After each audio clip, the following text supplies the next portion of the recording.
Gracias por la invitación, pastor. Gracias por las puertas abiertas y corazones abiertos. Quiero hablar de los 4 caminos.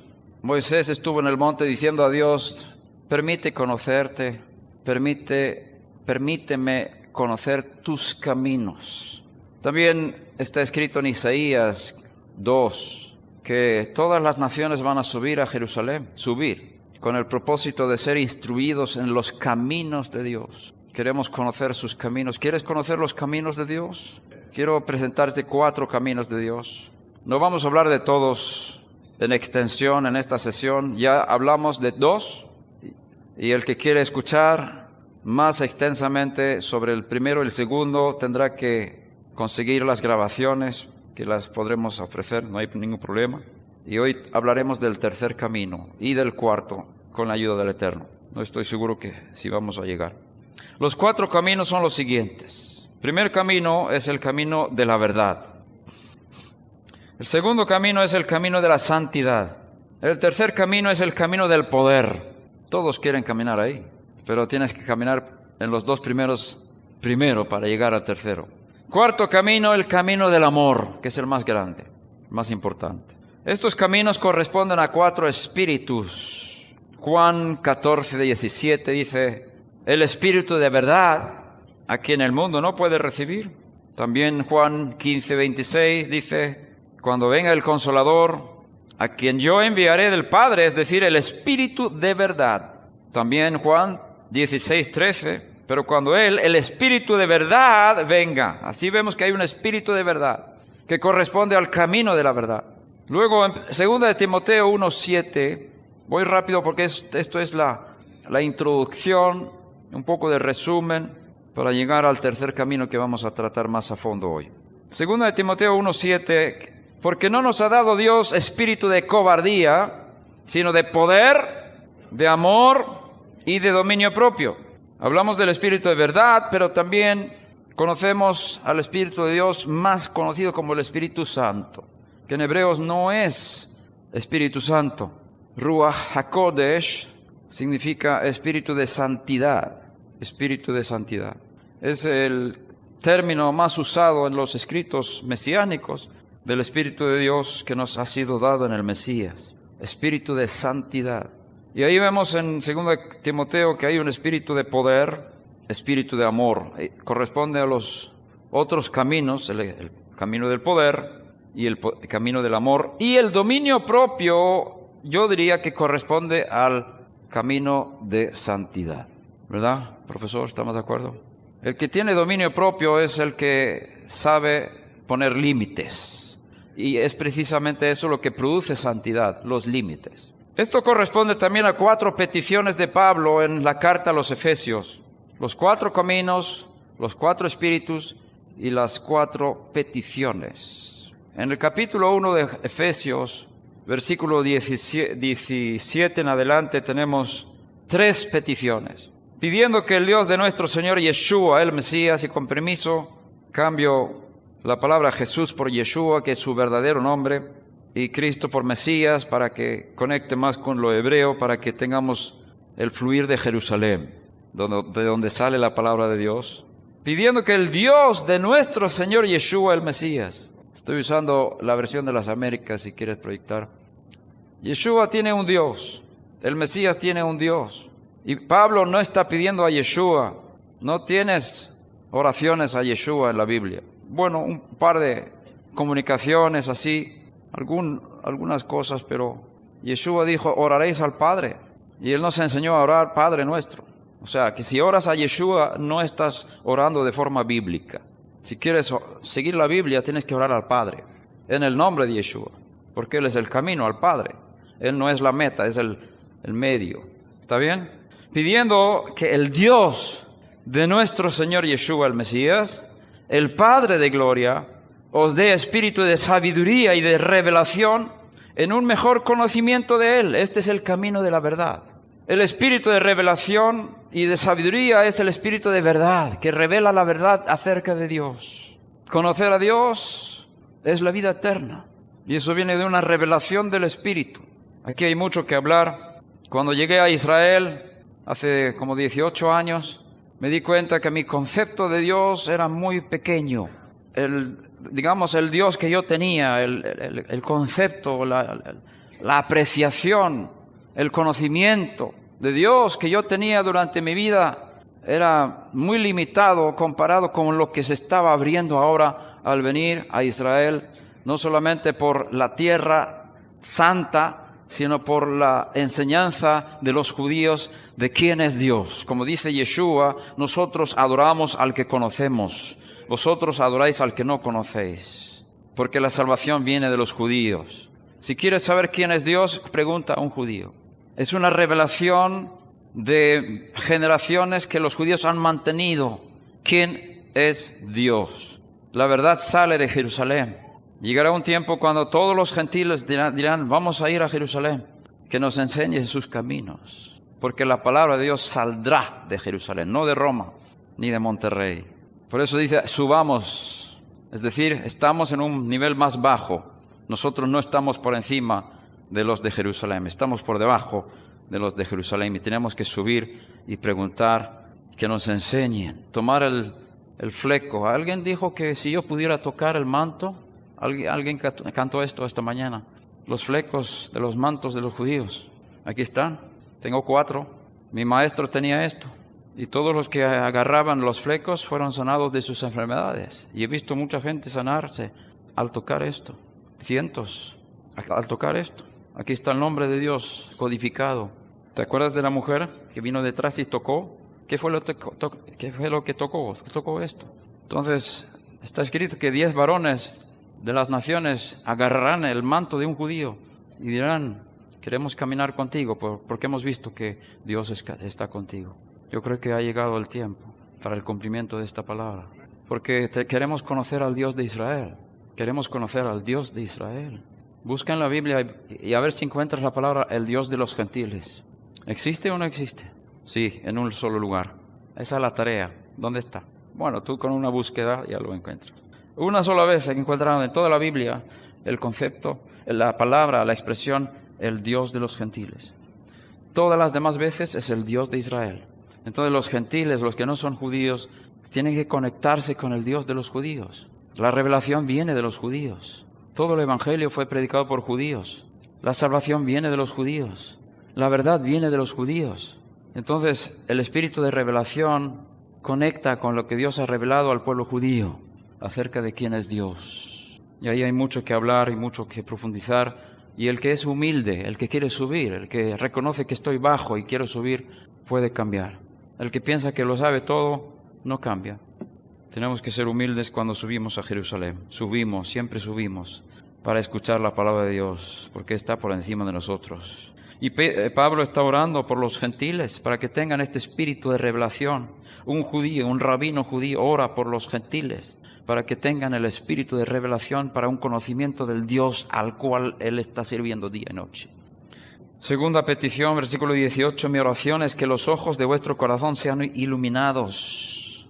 Es una revelación también. El corazón simboliza varias cosas en las Escrituras. Una de las cosas es conocimiento, biná.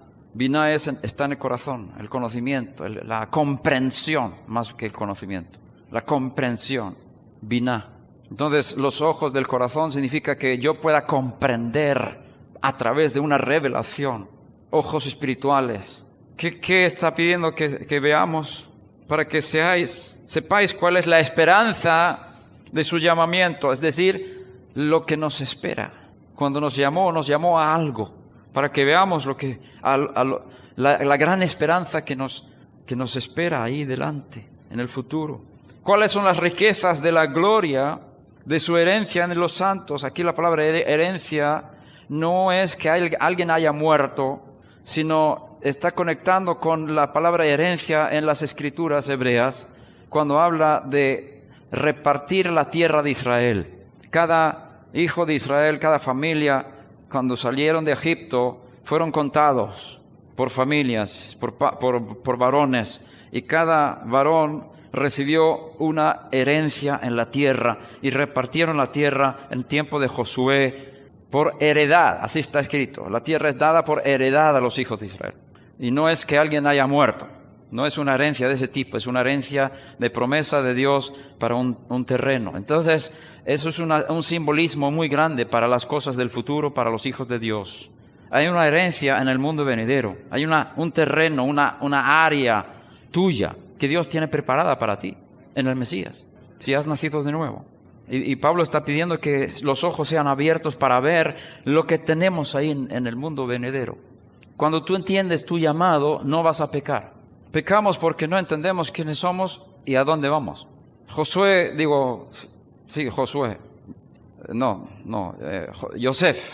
José, en Egipto, cuando fue tentado a pecar con la mujer de Potifar, dice, ¿cómo voy a pecar? Porque yo soy administrador, tengo un llamado. Yo no voy a bajar a ese nivel de perro, de acostarme con la mujer del otro. Yo fui llamado a esta tarea. Entonces, su llamado, su identidad como llamado, le hizo no pecar. Entonces, si entendemos el llamado que tenemos, la misión que tenemos, la tarea que tenemos y lo que nos espera en el futuro, vamos a concentrarnos en eso y así evitamos cosas que nos pueden dañar y nos pueden desviar. Aquí hay mucha cosa maravillosa para explorar. Por eso Pablo está pidiendo ojos, pidiendo iluminación para los ojos del corazón, de la biná, del entendimiento, de la comprensión, de la apreciación. Y dice cuáles son las riquezas de la gloria de su herencia en los santos. Aquí está la palabra santos, que corresponde al camino de santidad. La herencia está en los santos. Y hay una gloria en esa herencia, no solamente en el futuro, sino también ahora. Versículo 19. ¿Y cuál es la extraordinaria grandeza de su poder para con nosotros los que creemos, conforme a la eficacia de la fuerza de poder? ¿Cuántas palabras hay aquí de poder? 6. Mira lo que dice. 6 palabras. No es suficiente decir poder. Extraordinaria grandeza de su poder. 3 veces. 3 palabras. Para con nosotros los que creemos. Aquí está el punto final, el punto central. La fe, y luego vienen 3 palabras más, conforme a la eficacia de la fuerza de su poder. 3, ¿ves ahí la menorá? Aquí había una menorá por ahí. ¿Dónde está? Aquí. La fe está en medio, la fe es la que sujeta, y luego tienes 3 palabras de poder en este lado y 3 palabras en el otro lado. Hay muchísima fuerza, es la misma fuerza. Versículo 20. Su poder, el cual obró en el Mesías, cuando le resucitó de entre los muertos y le sentó a su diestra en los lugares celestiales. Muy por encima de todo principado, autoridad, poder, dominio y de todo nombre que se nombra, no solo en este siglo, sino también en el venidero. Y todo sometió bajo sus pies, y a él lo dio por cabeza sobre todas las cosas a la congregación, la cual es su cuerpo, la plenitud de aquel que lo llena todo en todo. Aquí hay cosas y dimensiones muy elevadas que quiero tratar hoy, el camino del poder. Y la cuarta petición la encontramos en Efesios 3, capítulo 3, versículo 14 al 17. Por esta causa, pues, doblo mis rodillas ante el Padre de nuestro Señor Yeshua el Mesías. ¿Ves que Pablo no está arrodillándose ante Yeshua, está arrodillándose ante el Padre? De quien recibe nombre toda familia en el cielo y en la tierra, que os conceda conforme a las riquezas de su gloria, ser fortalecidos con poder por su espíritu en el hombre interior. Aquí también vemos una conexión con el camino del poder, y luego sigue, de manera que el Mesías more por la fe en vuestros corazones, que arraigados y cimentados en amor. Es hasta el 31, perdón, dije mal. Hay que seguir leyendo. Hasta el 21. Aquí habla del amor. Es decir, el poder te lleva, si caminas bien, al amor. Cimentados, arraigados y cimentados. Son dos figuras. Una es de un árbol con raíces, arraigados. Y otra figura es un edificio con cimiento. Arraigado y cimentado. Son 2 figuras de los santos en las Escrituras. Árboles y edificios. Plantación, árbol y también edificio y ciudad. Efesios 3:18. Seáis capaces de comprender con todos los santos, aquí tenemos también la conexión con el camino de santidad, cuál es la anchura, la longitud, la altura y la profundidad. Aquí tenemos 4 dimensiones. Y de conocer el amor del Mesías. El amor del Mesías tiene 4 dimensiones, no 3. Que sobrepasa el conocimiento. Es más elevado que el conocimiento es el amor. Para que seáis llenos hasta la medida de toda la plenitud de Dios. ¿Cómo puede uno ser pleno? ¿Cómo uno puede ser perfecto? Conocer el amor de Dios en el Mesías. Lo que Dios ha mostrado de su amor en el Mesías nos da la plenitud, si lo conocemos. Y esa es la oración de Pablo. Y aquel que es poderoso, mira versículo 20, para hacer todo mucho más abundantemente de lo que pedimos o entendemos, según el poder que obra en nosotros. A Él sea la gloria en la congregación y en el Mesías Yeshua por todas las generaciones, por los siglos de los siglos. Amén. El poder que obra en nosotros es mayor que lo que podemos pedir, o pensar, o entender. ¿Dónde está el poder de Dios? En las alturas, pero también en el contrito y humilde de corazón. Y el que confía en Él con todo su corazón. Ahí se manifiesta su poder. La dimensión del amor del Mesías es una dimensión de 4. Con la ayuda de Dios hablaremos de eso en la próxima sesión. ¿Podemos invitar a todos? ¿Caben? No caben. Tendríamos que escuchar la grabación. Hay mucho que enseñar. Verdad tiene que ver con transparencia, sinceridad, honestidad, nada de hipocresía, nada de teatro. Cuando te acercas a Dios no puedes hacer teatro. El espíritu religioso es el espíritu del teatro. Tiene una apariencia de piedad, pero no quiere sinceridad. Es un juego nada más, es un rol, un papel de teatro. Suena bien, tiene el mismo sonido, las mismas palabras, pero no es real, no hay sustancia, porque no hay verdad. Hay una fachada de Hollywood. ¿Sabes que esas películas de los cowboys, de los vaqueros en Hollywood, todos esos pueblos eran solamente fachadas de casas? No había casa detrás, solamente eran fachadas para las películas. Así es el espíritu religioso. No hay sustancia detrás. Entonces, para caminar con Dios, uno tiene que ser sincero, totalmente, consigo mismo y con Dios. Si vivimos en luz, como Él está en la luz, somos conocidos por Él. Él tiene acceso a toda mi vida. Él puede mirar con sus rayos X todo lo que soy, todo lo que pienso, todo lo que hago. Y tengo que ser sincero con Él. Y sincero conmigo mismo. Soy muy experto en mentirme a mí mismo.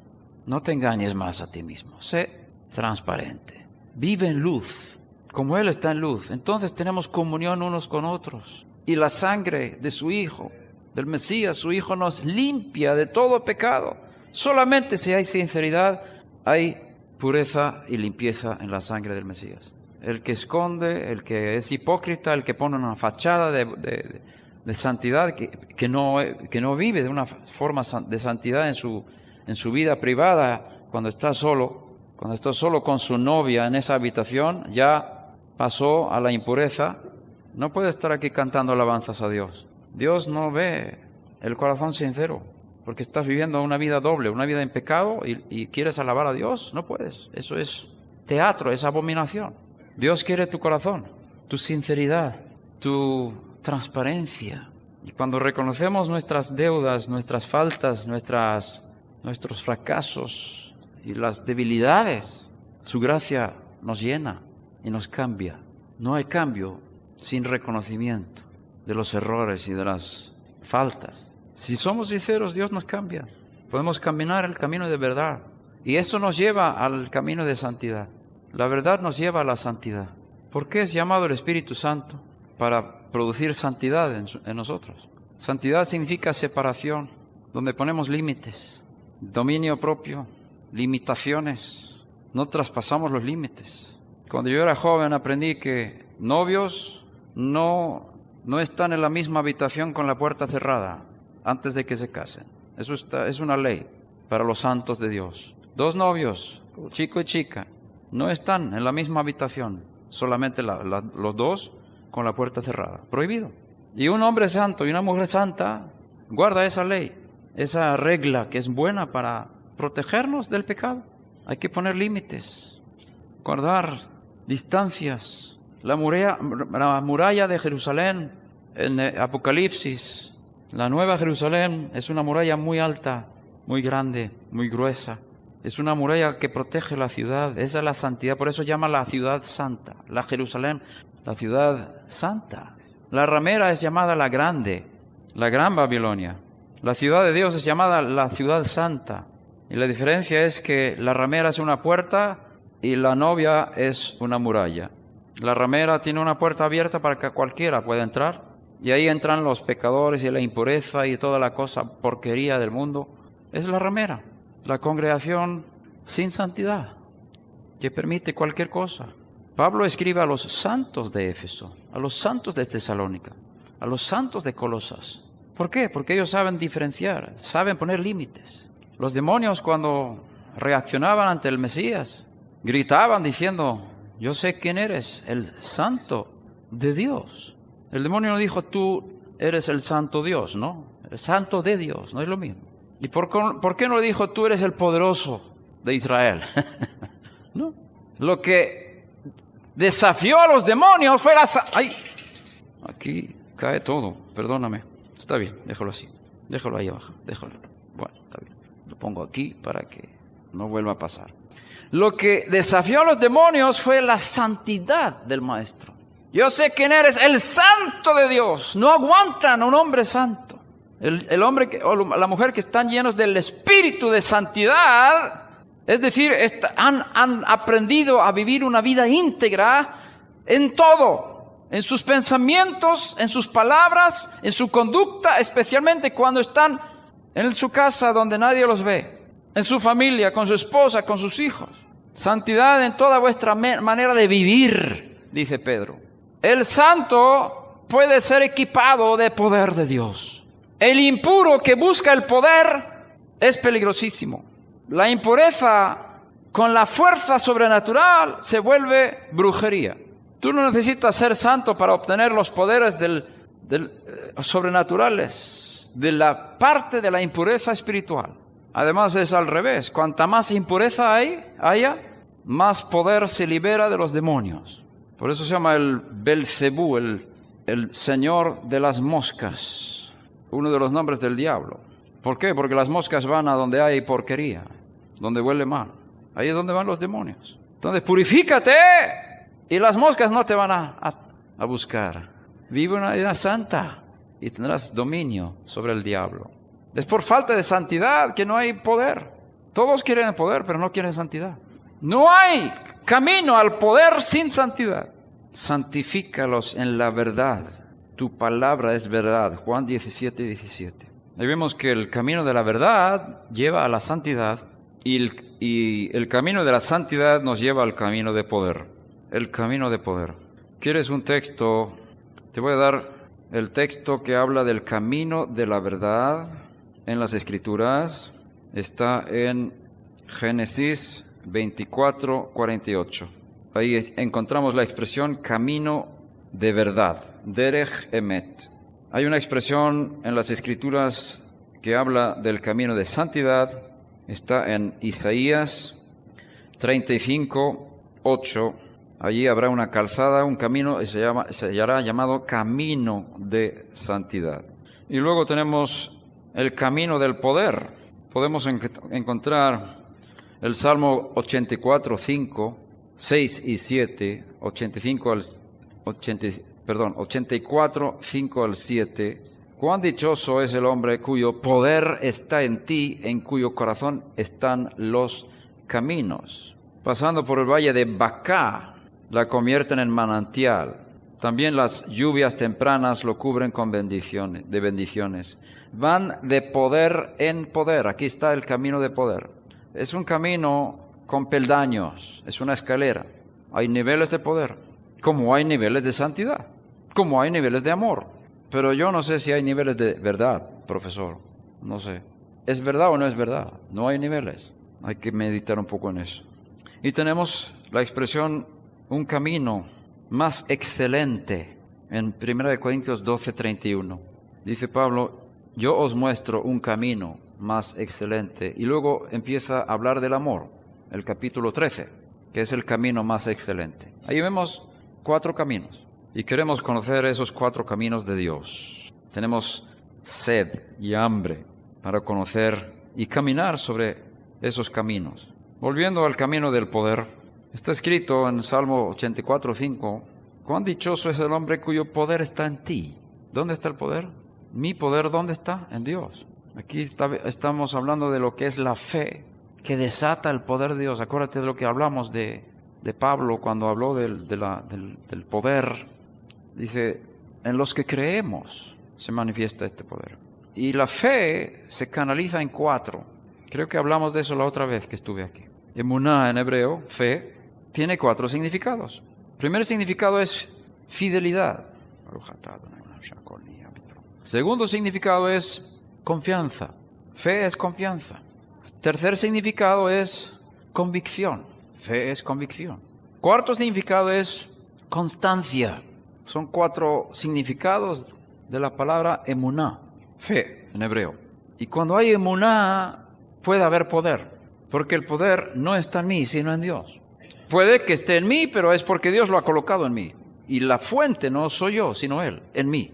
Entonces, para desatar ese poder, se desata con fe. Aunque el poder esté, la fe es la que activa el poder. Pongamos un ejemplo de un interruptor eléctrico. Puedo usar esto como ejemplo. Esto es una lámpara, ¿no? Un reloj. Aquí en el enchufe, aquí en el suelo hay electricidad, ¿verdad? ¿Cuántos voltios? 110, hasta 120 yo creo. Hay mucho poder y esto no funciona. El poder está aquí, hay que conectar. O vamos a decir el interruptor, el botón, activa la corriente eléctrica que está ahí todo el tiempo. Ese interruptor es la fe.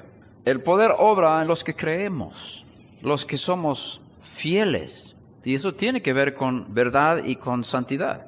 Los que confiamos en Dios. Sabemos que Él es poderoso para hacer mucho más de lo que pedimos o entendemos, según el poder que obra en nosotros. El mismo poder está en mí que resucitó al Mesías de los muertos. El mismo poder está en ti. ¿Y por qué vemos tan poco poder en la vida? Porque hay que activarlo. Eso se activa por la fe, por la confianza en Dios. Tercera cosa, hay que estar convencido. Como dice el Mesías, si tú dices al árbol, desarráigate y échate en el mar, y no dude en su corazón, sino cree que lo que dice va a suceder, le sucederá. Esta es la convicción. Esa convicción desata el poder de Dios. Yo sé que si una persona tiene una pierna más corta que la otra, yo mido las 2 piernas y veo que una es más corta, yo sé que esa pierna va a crecer. Si yo activo, yo no necesito ni hablar. Al principio pensaba que hay que hablar ciertas cosas y demás. Yo puedo solamente pensar que ahora Dios está alargando la pierna y delante de mis ojos y delante de los ojos de los demás, eso sucede. Porque tengo fe, tengo convicción de que eso va a pasar. Eso desata el poder de Dios. La otra vez vimos un hombre que tenía un brazo de 5 o 6 centímetros más corto. ¿Lo visteis? Estaba aquí en la plataforma. Y Dios lo alargó, enderezó su brazo. No sé si era más corto o si había desviación de columna, pero cuando él extendió los brazos estaba así. Y creció así. Y yo no hacía nada, solamente confiaba que Dios lo va a hacer ahora. Dios lo hace. Y se desata el poder. Es la convicción. Es una cosa sobrenatural. Es una fe. Es un regalo de Dios. No es algo que yo pueda producir. ¿Sabes de dónde viene? De la revelación de Dios. De que Dios me habló, me mostró. Y yo recibí lo que me dijo. Y lo puse en mi corazón. Y lo he estado practicando durante 40 años. Convicción. Entonces, yo estoy convencido que si digo a este árbol, desarráigate y échate en el mar, eso sucederá. Si estoy convencido. Pero ¿cómo voy a estar convencido de eso? Si Dios me lo mostró. Si Dios me lo dijo, porque yo no actúo en mi propia fuerza, tengo que colaborar con Él. Somos colaboradores de Dios. El poder se activa en la sumisión en la colaboración con Dios. La tentación de Satanás fue: haz un milagro desconectándote de Dios. Convierte estas piedras en pan. Utiliza tu posición como hijo de Dios para hacer milagros. Aprovecha tus dones en desobediencia, en desconexión, sin haberlo visto, sin que Dios te lo haya mostrado. Fue la tentación de Satanás. Entonces, el que hace milagros no lo puede hacer por sí mismo. Tiene que ser en conexión con Dios, cuyo poder está en ti. Es un pueblo dichoso. Ellos van de poder en poder. ¿Sabes que tienen que pasar por el valle de Bacá? Bacá tiene dos significados. Hay un valle en el Líbano, en el sur del Líbano, que se llama Bacá, que tiene árboles especiales llamados Bacá. Son árboles. Es un valle con estos árboles. Entonces, aquí se habla en el nivel pshat, en el nivel simple, de gente que viene a Jerusalén para las fiestas, como peregrinaje se llama, para celebrar la fiesta. Y van desde el norte muy lejos y pasan por el valle de Bacá para venir a Jerusalén, y van de poder en poder, van subiendo en santidad y en poder, y se presentan ante Dios en Sion. Aquí está escrito, ¿no? Eso es lo físico. Pero tiene un significado espiritual, un significado elevado. Bacá en hebreo es bajá, que significa llorar, lloro. Los que van a obtener el poder de Dios tienen que pasar por el valle del lloro. ¿Quieres? Hay un precio para obtener el poder de Dios, y es el lloro, es la angustia, es el sufrimiento, es la muerte. Porque está escrito que el mismo poder opera en los que creemos, que operó en el Mesías, que Dios operó en el Mesías cuando le resucitó de los muertos y le sentó a su diestra en los lugares celestiales, muy por encima de todo principado, potestad y autoridad y poder, y sobre todo nombre que se nombra no solamente en este siglo, sino también en el venidero. Todo lo sujetó bajo sus pies. Ese poder de la resurrección está en nosotros, en mí, en ti. En los que creemos se desata. Pero, ¿cuál es el poder de la resurrección? ¿De dónde viene? Viene de la muerte. Si no hay muerte, no hay resurrección. Si no hay sufrimiento, no hay poder. Queremos el poder, pero no queremos pagar el precio. Cuando fui a vosotros, hermanos, dice Pablo a los Corintios, en 1 Corintios 2, 1, proclamándoos el testimonio de Dios, no fui con superioridad de palabra o de sabiduría, pues nada me propuse saber entre vosotros excepto a Yeshua el Mesías y a este colgado en un madero. Uno que muere, uno que sufre, uno que carga con la responsabilidad de los demás. Se hace responsable de los errores de los demás y los pecados de los demás. Uno que toma responsabilidad de otros y sufre por otros sin tener que hacerlo. Lo hace por amor, por voluntad, porque Dios le pidió que lo hiciera. Y él dice, no se haga mi voluntad sino la tuya. Y estuve entre vosotros con debilidad, con temor y mucho temblor. Mira la actitud del siervo de Dios, discípulo del Mesías. No vino a proyectar una fachada. Yo soy el gran rabino, Shaul de Tarso. Me crié con Gamliel en Jerusalén. Yo aquí vengo a enseñaros a los gentiles aquí abajo. Yo soy el superior judío. Con esa actitud no hubiera manifestado el poder del Mesías en su vida, porque él tenía que pasar por el proceso de la muerte en sí mismo para poder obtener el poder de la resurrección. El único camino a la resurrección es a través de la muerte. No puedes ir por otro camino. ¿Quieres el poder? Muérete. Ese amén me gustó mucho. Lo sentía, pero no se oía, ¿eh? ¿Quieres seguir al Mesías? Muérete por los demás. Ser responsable de los errores de otros. Y ni mi mensaje ni mi predicación fueron con palabras persuasivas de sabiduría, sino con demostración del Espíritu y de poder, para que vuestra fe no descanse en la sabiduría de los hombres, sino en el poder de Dios. La fe no descanse en la teología. La fe no puede descansar en la teoría. La fe no puede descansar en la inteligencia. Tiene que descansar en el poder de Dios. ¿Cuál es la manifestación del poder de Dios más grande?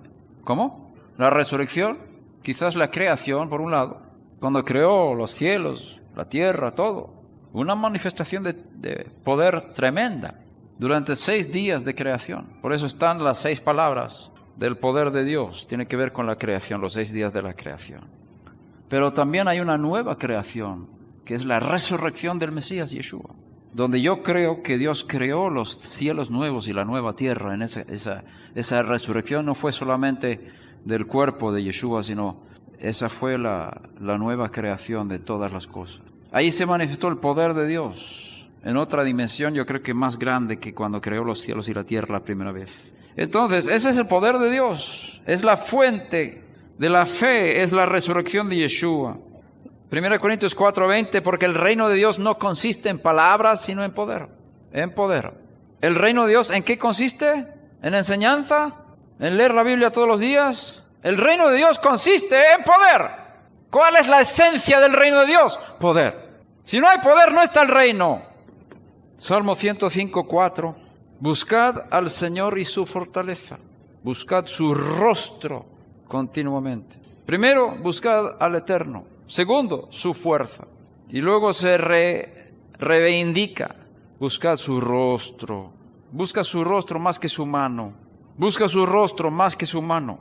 Busca la comunión con Él más que lo que Él pueda darte. Cultiva tu relación con Él, pero no busques solamente su rostro, sino lo que Él ofrece también de fuerza. Buscad al Señor y su fuerza.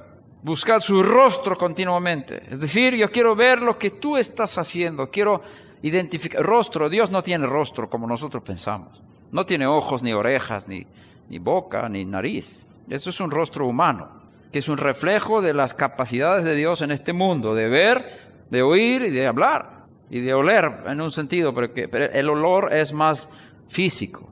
Pero tiene que ver con nuestra relación con Dios en el sentido de que queremos una intimidad con Él y queremos ver lo que está mostrando con su rostro, su mirada, ¿qué nos dice? Tenemos que pasar por pruebas y problemas para que el poder de Dios se desate en nosotros. Yeshua fue llevado por el Espíritu al desierto para ser tentado por el diablo. Y Él volvió de esa tentación en el poder del Espíritu, está escrito. En el poder del Espíritu. ¿Cuántos quieren el poder del Espíritu? Entonces necesitas un encuentro personal con el diablo. Sí, no estoy bromeando. ¿Cuántos quieren tener un encuentro personal con el diablo? Levanta la mano. Alguno por ahí, por otro ahí. Bueno, ¿eres un hombre serio? ¿En serio? Bueno, si queremos ser discípulos del Mesías, lo que Él pasó tenemos que pasar nosotros. Aunque en escala menor. Vete al desierto, ayuna, vence sobre las tentaciones que Satanás va a poner en los momentos de debilidad. Y tus músculos espirituales se fortalecerán. Uno de los propósitos por el cual Dios quiere que Satanás nos tiente, escucha lo que estoy diciendo, fue llevado por el Espíritu al desierto para ser tentado. Dios quería que Yeshua fuera tentado por el diablo. Y Dios quiere que tú seas tentado por el diablo. ¿Qué? Bueno, ¿quieres seguir al Mesías o no? ¿Quieres ser discípulo? ¿O quieres que Él haga todo por ti y tú ahí sentadito pensando que no tienes que esforzarte nada? Él hizo todo por mí. Es una falsa doctrina. El que quiere ser mi discípulo, que muera conmigo. El que quiere ganar su vida, la perderá. El que pierde su vida por mi causa, la hallará, la ganará. Entonces, siguiendo al Mesías al desierto, tendremos que enfrentarnos con tentaciones que Dios quiere que pasemos para vencer, no para ser derrotados. Dios quiere que tú tengas un encuentro con el diablo para decir, así está escrito. No voy a hacer lo que tú me ofrezcas porque está escrito. Mi Dios me dice esto y yo voy a hacer caso a Dios, no a ti, Satanás. Vete de mí, Satanás, porque está escrito. Así tienes que trabajar. Y conforme vayas venciendo las tentaciones del diablo, tu fuerza aumentará. Vas de poder en poder. Así que no te lamentes de las tentaciones y las pruebas que estás pasando. Gózate en las pruebas, sabiendo que producen paciencia, sabiendo que producen poder de Dios en tu vida. El camino al poder es la muerte de uno mismo. Y fue la tentación de Yeshua. Satanás le dice, realízate, muéstrate, ¿quién eres? Eres hijo de Dios, muéstralo. Y él murió de eso. Dice, no voy a proyectarme en mí mismo, no estoy aquí para eso. Estoy para hacer la voluntad de Dios, es mi comida y mi vida y mi muerte. Por eso Dios le exaltó hasta lo sumo y le dio el nombre sobre todo nombre, porque se entregó hasta muerte de madero. La entrega, la abnegación, La autoanulación es el camino del Mesías. Y eso produce poder de resurrección en nosotros. Conforme nosotros menguemos, más poder tendremos. Qué bonitos son eso. Reposará sobre él el Espíritu del Eterno. Estamos en Isaías 11:2. Espíritu de sabiduría y de inteligencia, espíritu de consejo y de poder. Es uno de los espíritus que tiene el Mesías. Espíritu de poder, espíritu de conocimiento y de temor del Señor. El Mesías tiene temor de Dios. Hechos 10:38. Vosotros sabéis cómo Dios ungió a Yeshua de Nazaret con el espíritu de santidad y con poder. Ahí vemos las dos cosas en combinación. El espíritu de santidad da poder. También lo dice: cuando venga sobre vosotros el espíritu de santidad, recibiréis poder. Hechos 1:8, ¿verdad? De él salía un poder que a todos sanaba. Eso está en Lucas 6:19. Marcos 5:30, voy rápido. Él se dio cuenta que había salido poder de él. Cuando la mujer tocó el borde de su manto, el fleco, él sintió en su cuerpo que salió poder. Lucas 9:1, reuniendo a los 12, les dio poder y autoridad sobre todos los demonios para sanar enfermos. Reuniendo a los 12. Hay que estar unido a él, seguirle a él en su camino. Él es el camino. Yo soy el camino, dijo él. ¿A dónde va? Al Padre. No adoremos al camino. No nos quedemos en el camino. No nos quedemos en la puerta. La puerta nos lleva al Padre. Entonces se le apareció un ángel del cielo fortaleciéndole. Lucas 22:43. Los ángeles de Dios vinieron en ciertas ocasiones de forma especial a la vida de Yeshua para fortalecerle. Yo pido que el ángel de Dios se manifieste aquí para fortalecernos, para darnos poder. Se manifiesta donde hay quebranto, donde hay lloro, donde hay muerte, por causa del reino de Dios. Ahí se manifiesta el poder. Donde hay fidelidad hasta la muerte. El Espíritu ha sido dado para la investidura de poder. Lucas 24:49. He aquí yo enviaré sobre vosotros la promesa de mi Padre, pero vosotros permaneced en la ciudad hasta que seáis investidos de poder de lo alto. La palabra investidos conecta con el sacerdocio celestial. Y en ese sacerdocio santo también está el poder. El Evangelio es el poder de Dios para salvación. ¿Qué es el Evangelio? Es la palabra de la muerte del Mesías y la resurrección de Yeshua. Dios le resucitó al tercer día. Este es el Evangelio. Ahí se manifiesta el poder de Dios.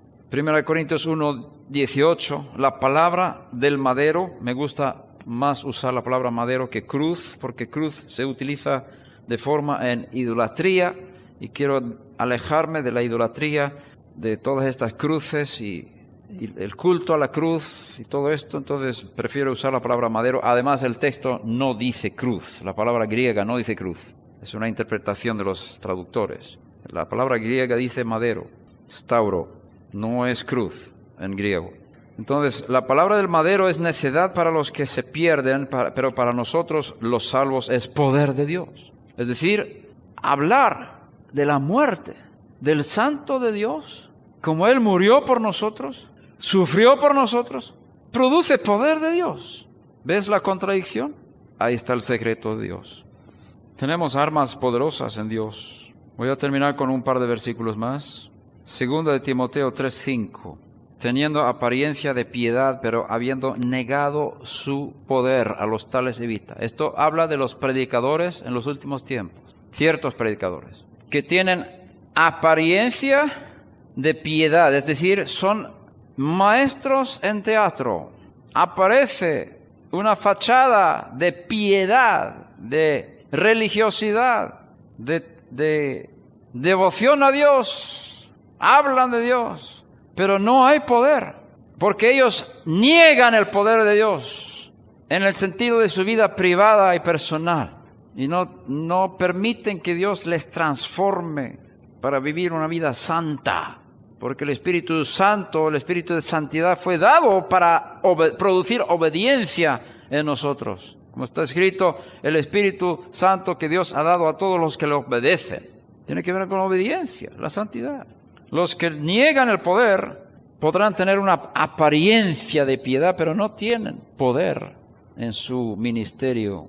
Evita a esas personas, dice Pablo a Timoteo. Revelación 12:11, Apocalipsis 12:11, se habla de los que vencieron sobre el acusador de los hermanos, Satanás. Ellos lo vencieron. ¿Cómo? Por medio de la sangre del Cordero.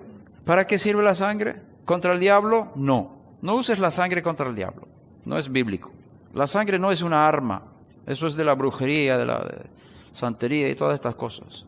Y tenemos que arrancar este pensamiento entre los creyentes, que la sangre se aplica contra el diablo. No fue dada la sangre del Mesías contra Satanás. La sangre sirve para purificarme de los pecados. La sangre fue dada para Dios. Es un asunto entre nosotros y Dios. La sangre es un asunto de expiación, de purificación entre nosotros y Dios. La sangre fue dada para purificarnos de nuestros pecados, y a través de la limpieza en la sangre del Cordero somos libres de culpa. Y como libres de culpa podemos resistir al diablo, pero no podemos usar la sangre contra el diablo. La sangre es la que me limpia del pecado, y por causa de esa sangre soy puro, soy limpio, no tengo culpa, y de esa forma puedo vencer sobre las tentaciones del diablo, que me dice que soy culpable, porque dice el acusador de los hermanos.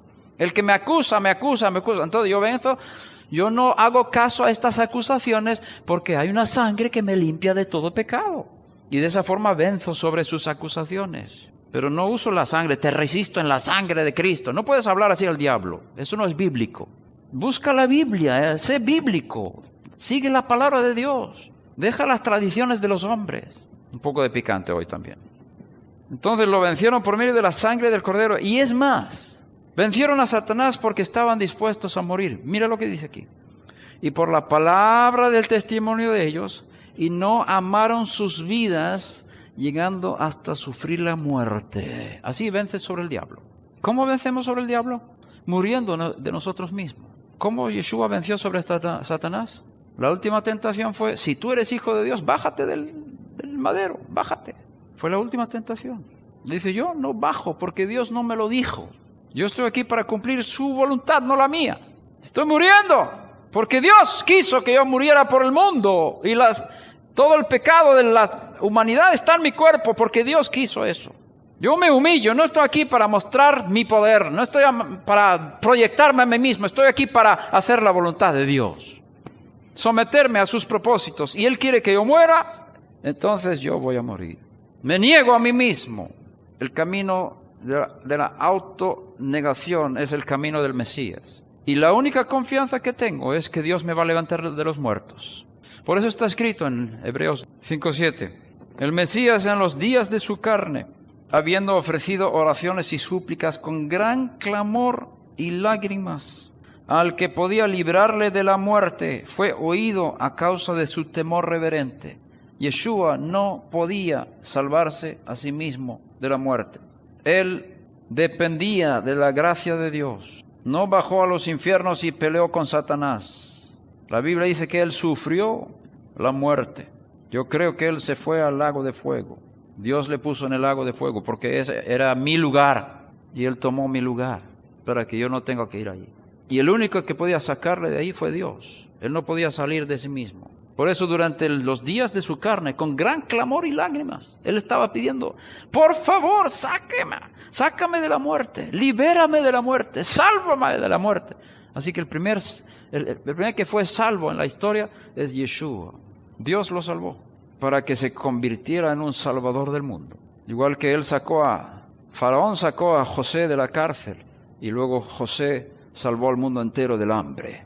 José no podía salir de la cárcel por sí mismo. Lo mismo, el Mesías no podía salir de ahí sin la ayuda de Dios. Y Dios le ayudó porque Él se entregó hasta la muerte, hasta lo sumo, hasta la muerte del madero. Por eso Dios le levantó, porque Él era obediente al mandato de Dios de morir por el pecado del mundo. Y como era obediente hasta la muerte y no cedió y no quiso hacer nada por sí mismo, Dios le resucitó de los muertos y le elevó por encima de todas las cosas. Por lo tanto, esta obra del Mesías, su sangre y su muerte es la forma de vencer sobre el diablo.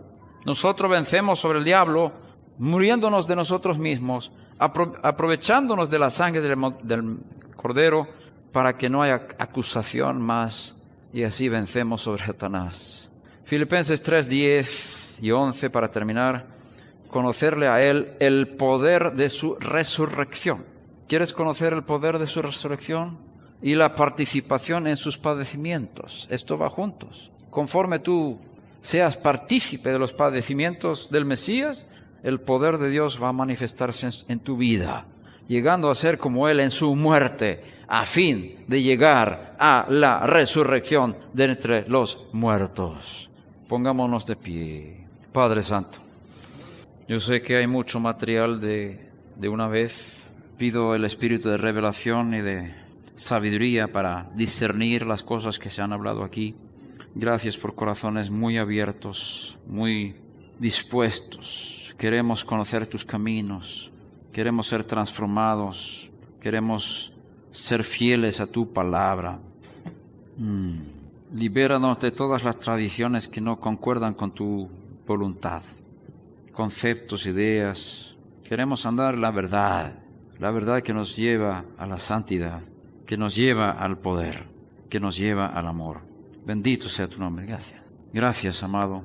Queremos seguir al Mesías. Queremos ser discípulos. Y tú, Yeshua, nos ordenaste a salir por el mundo entero, a hacer discípulos a todas las naciones. Permíteme ser fiel a esta misión. Queremos hacer discípulos aquí, también en Monterrey. Que todos los que están aquí y todos los que escuchan este mensaje podamos ser discípulos de tu Hijo, seguirle hasta la muerte, de manera que el poder sea manifestado, tu gloria, que el mundo conozca el poder de la resurrección que está en nosotros. Desata los poderes en los santos y en los que confían, en los creyentes, en los que creen. Enséñanos a creer, enséñanos a ser fieles, enséñanos a confiar, enséñanos a tener convicción, enséñanos a ser constantes para que tu poder sea manifestado en nuestras vidas. Estamos cansados de trabajar en nuestras propias fuerzas, ¿verdad? Queremos tu poder, y el poder se manifiesta en la debilidad. El poder de Dios se manifiesta en nuestra dependencia y en nuestra debilidad.